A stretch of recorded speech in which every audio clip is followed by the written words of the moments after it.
இந்த மாதிரி LCM HF some கொடுத்தா நம்ம பார்த்ததுமே கன்ஃபியூஸ் ஆயிடும். ஓகேங்களா? இந்த சம் எப்படி எளிமையான சம் தான், பட் இதை நம்ம எப்படி புரிஞ்சு போடுறோன்றதுல இருக்கு. ஓகேங்களா? இந்த சம்ம பாருங்க.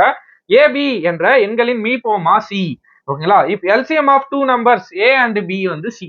ஓகேங்களா? எல்சிஎம் ஆஃப் ரெண்டு நம்பர். ஓகேங்களா? அது என்னன்னா ஏபி. இந்த ரெண்டு நம்பரோட எல்சிஎம் என்னன்னு சொல்லிட்டாங்க, சின்னு சொல்லிட்டாங்க. ஓகேங்களா?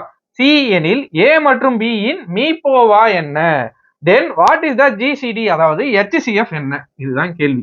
ஓகேங்களா? நமக்கு பார்க்கும்போது ஏதோ ஆப்ஷன்ல ஏபிசி ஏதோ கொடுத்துருக்கிற மாதிரி இருக்கும், பட் ரொம்ப ரொம்ப எளிமையான ஒரு சம். ஓகேங்களா?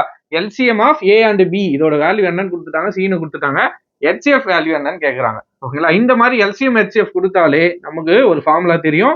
LCM into HCF equal to product of two numbers. ஓகேங்களா? நம்ம கிட்ட ப்ராடக்ட் ஆஃப் டூ நம்பர்ஸ் இருக்கா, அந்த டேட்டா கொடுத்துருக்காங்களா அப்படின்னு நம்ம பார்த்தோம்னா கொடுத்துருக்காங்க. ஏபி இந்த ரெண்டு நம்பரோட எல்சிஎம் தான் சி. அப்போ ப்ராடக்ட் ஆஃப் டூ நம்பர் என்ன, ஏ இன்டு பி. இதில் நமக்கு எல்சிஎமோட வேல்யூ தெரியுங்களா, எல்சிஎமோட வேல்யூ தான் என்னன்னு சொல்லியிருக்காங்க, சின்னு சொல்லியிருக்காங்க. So C. கொஸ்டின்ல என்ன கேட்டிருக்காங்க, ஹெச்சிஎஃப் கேட்டிருக்காங்க. ஸோ ஹெச்சிஎஃப் தான் நம்ம கண்டுபிடிக்க போறோம். ஓகேங்களா?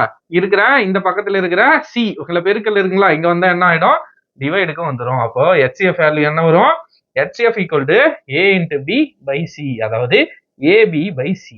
ஓகேங்களா? பாக்குறதுக்கு நமக்கு ஏதோ மாதிரி இருக்கும், பட் இந்த ஃபார்முலா மட்டும் நீங்க மறந்துடக்கூடாது. எல்லா சம்முக்கும் இந்த மாதிரி கணக்குகள் எல்லாத்துக்கும் யூஸ் ஆகும். LCM into HCF equal to product of two numbers. இந்த ரெண்டு நம்பரோட எல்சிஎம் தான் என்னன்னு கொடுத்துருக்காங்க, சின்னு கொடுத்துருக்காங்க. ஸோ ரெண்டு நம்பரை நம்ம ஏபின்னு எடுத்துட்டோம், அதே மாதிரி எல்சிஎமோட வேல்யூ சின்னு சப்ஸ்டிட் பண்ணிட்டோம். ஆன்சரும் நமக்கு ஹெச்சிஎஃப் ஓட வேல்யூ வந்துடுச்சு. ஓகேங்களா? ஸோ நோட் பண்ணி வச்சுக்கோங்க. இந்த மாடல் சம் வந்தா எக்ஸாமுக்கு நமக்கு ஈஸியா போட்டுடலாம். ஓகேங்களா? நன்றி.